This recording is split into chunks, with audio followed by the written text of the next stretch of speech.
आइए आज हम जानते हैं श्री प्रेमानंद जी महाराज के बारे में, जिन्होंने 13 वर्ष की आयु में घर का त्याग कर भक्ति में लीन हो गए। श्री प्रेमानंद जी महाराज, जिनका वास्तविक नाम अनिरुद्ध कुमार पांडे है, उनका जन्म उत्तर प्रदेश के कानपुर जिले के सरसौल ब्लॉक के अखरी गांव में हुआ था।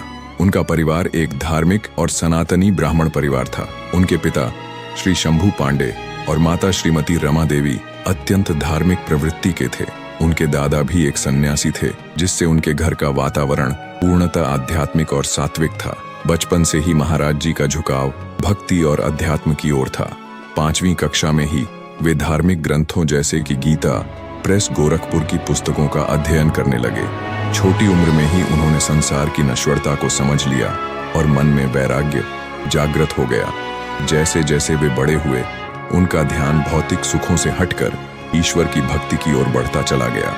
केवल 13 वर्ष की आयु में उन्होंने सांसारिक मोह माया को त्यागने का निश्चय किया और घर छोड़ दिया। वे सीधे वाराणसी, जो कि काशी में स्थित है, वहां पहुंचे, जहां गंगा के तट पर बैठकर गहन तपस्या करने लगे। इस दौरान वे दिन में 3 बार गंगा स्नान करते और तुलसी घाट पर ध्यान लगाया करते थे। वे पूर्णतः भिक्षा पर निर्भर रहते थे और कई बार तो उन्हें केवल गंगा जल पीकर ही दिन बिताना पड़ता था। उनकी कठोर तपस्या और भक्ति को देखकर वाराणसी के कई संतों और महात्माओं ने उन्हें गहरी आध्यात्मिक शिक्षा दी। एक संत ने उनसे कहा कि यदि वे सच्चे प्रेम और भक्ति की अनुभूति करना चाहते हैं तो उन्हें वृंदावन जाना चाहिए। इस मार्गदर्शन के बाद वे वृंदावन के लिए प्रस्थान कर गए। वृंदावन में पहुंचकर उन्होंने वहां की प्रसिद्ध रासलीला का दर्शन किया। यह अनुभव उनके जीवन का एक महत्वपूर्ण मोड़ साबित हुआ। वे इतने भाव विभोर हो गए कि उन्होंने सन्यास का मार्ग छोड़कर राधा कृष्ण की भक्ति का मार्ग अपना लिया। इसी दौरान उन्होंने श्री राधा वल्लभ मंदिर में दर्शन किए, जहां उनकी भेंट पूज्य श्री हित मोहित मराल गोस्वामी जी से हुई। उन्होंने प्रेमानंद जी को राधा वल्लभ संप्रदाय में दीक्षित किया। इसके बाद उनकी भेंट श्री हित गौरांगी शरण जी महाराज से हुई, जिन्होंने उन्हें निज मंत्र प्रदान किया और उन्हें सहचारी भाव में दीक्षित किया।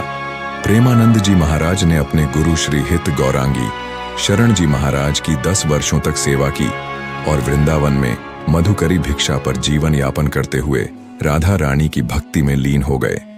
उनके जीवन का एकमात्र उद्देश्य राधा कृष्ण की प्रेममयी भक्ति करना और दूसरों को भी इस प्रेम मार्ग में प्रेरित करना था। उनकी सरलता, विनम्रता और भक्ति के कारण देश विदेश से हजारों भक्त उनके दर्शन के लिए वृंदावन आने लगे। वे अपनी मधुर वाणी और प्रेम से भरी भक्ति कथाओं के कारण बहुत प्रसिद्ध हुए। वे जब भी हरिनाम संकीर्तन करते, भक्तजन प्रेम और भक्ति में सराबोर हो जाते। श्री प्रेमानंद जी महाराज को अनेक कठिनाइयों का सामना करना पड़ा। कई वर्षों से उनकी दोनों किडनियां खराब हो चुकी हैं और वे नियमित रूप से डायलिसिस पर रहते हैं।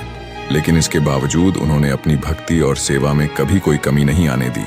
वे अपनी किडनियों को राधा और कृष्ण के नाम से संबोधित करते हैं, जिससे यह स्पष्ट होता है कि उनकी भक्ति कितनी अटूट और गहरी है। वे सिखाते हैं कि सच्ची भक्ति में कोई शारीरिक बाधा आड़े नहीं आती और भगवान का नाम लेने वाला व्यक्ति हर परिस्थिति में आनंदित रहता है। श्री प्रेमानंद जी महाराज की शिक्षाएं प्रेम, समर्पण और भक्ति पर केंद्रित हैं। वे कहते हैं कि यदि किसी को ईश्वर की प्राप्ति करनी है तो उसे संपूर्ण रूप से प्रेम और समर्पण करना होगा। उनकी शिक्षाएं आज भी लाखों भक्तों को प्रेरित कर रही हैं। उनके प्रवचनों और कथावाचन से अनगिनत साधकों को आध्यात्मिक शांति प्राप्त हुई है। प्रेमानंद जी महाराज का जीवन त्याग, तपस्या और भक्ति का प्रतीक है। उन्होंने अपने व्यक्तिगत कष्टों को कभी अपनी साधना के मार्ग में बाधा नहीं बनने दिया। उनका जीवन हमें यह सिखाता है कि सच्ची भक्ति और समर्पण के द्वारा ही भगवान की प्राप्ति संभव है। श्री प्रेमानंद जी महाराज की कुछ विशेष बातें: 13 वर्ष की आयु में घर का त्याग, वाराणसी में गंगा तट पर कठोर तपस्या, वृंदावन में रासलीला के बाद भक्ति मार्ग की ओर अग्रसर श्री हित मोहितमराल गोस्वामी जी से दीक्षा प्राप्त की, राधा कृष्ण की अनन्य भक्ति में लीन जीवन, गंभीर स्वास्थ्य समस्याओं के बावजूद अटूट भक्ति और सेवा। अगर आपको श्री प्रेमानंद जी महाराज के जीवन काल के बारे में सुनकर अच्छा लगा हो तो वीडियो को लाइक, शेयर एंड चैनल को सब्सक्राइब जरूर करें। धन्यवाद।